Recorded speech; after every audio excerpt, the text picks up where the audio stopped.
Hello, it is Tuesday, October 10th, 2017. I, of course, won't post until Thursday the 12th, yada yada yada, and all that jazz. I had an absolutely wonderful weekend, but it was not without a fair bit of car problems.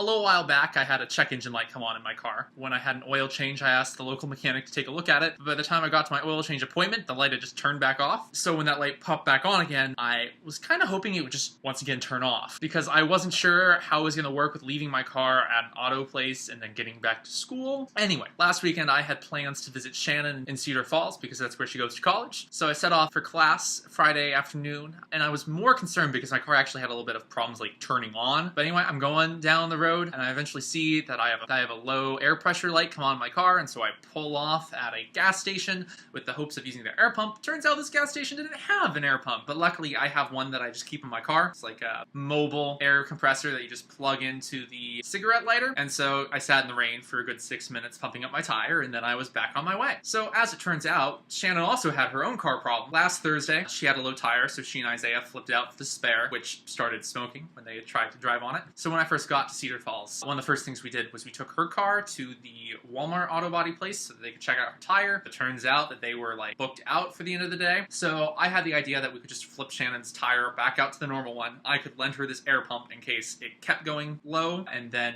she could just drive on the normal tire up until the point where she could get it fixed or replaced. And so we did that. And at this point, I'm quite concerned about my own car because it's struggling to start. It won't shift properly. It kind of juts back and forth while I'm at a stop and also while I'm driving. And I'm more and more concerned about it actually getting back to Des Moines. So I took it to a chain automotive place that was there in Cedar Falls, and they took their computer and they ran a diagnostic on it, and they said it came back with 13 separate error codes, which was lovely. They said that they'd have to dig around to figure out what those error codes actually meant, and that would be like a $91 fee, but like, what was I going to do? And so I left my car there. Shannon and I were driving back to UNI, but we were also going to a tailgater, so we needed something for that. We decided we were going to get some chips and guacamole at Hy-Vee, and when we get there, we park, and the car right next to us is on an entirely flat tire. And so I'm looking around for something to write with so I can leave them a note. When the people who own the car come out, it's this young woman with her 3 daughters and a ton of groceries. We're just like, hey, your tire's flat. Would you mind if we tried to pump that up for you? And so it was kind of fun because I got to act like I knew anything about cars. We pulled out this portable air compressor. We pumped their tire back up, and partway through, because the portable air compressor takes a little while, small talk, the woman said that she didn't know that those were even a thing. Like, yeah, I didn't know that they were a thing until my parents bought me one. And their like 5-year-old daughter looks up and matter-of-factly says, yeah, I didn't know either. So now the third use of this air compressor done, Shannon and I headed on our way back to UNI, and it was there that I got a phone call from the car place. They started listing off a whole bunch of things that were wrong with my car, as well as like what they were thinking they would do to try and fix it. You know, first run through of things, it was looking at a $1,200 charge, my being stranded in Cedar Falls until Monday, without even a guarantee that that would actually fix it.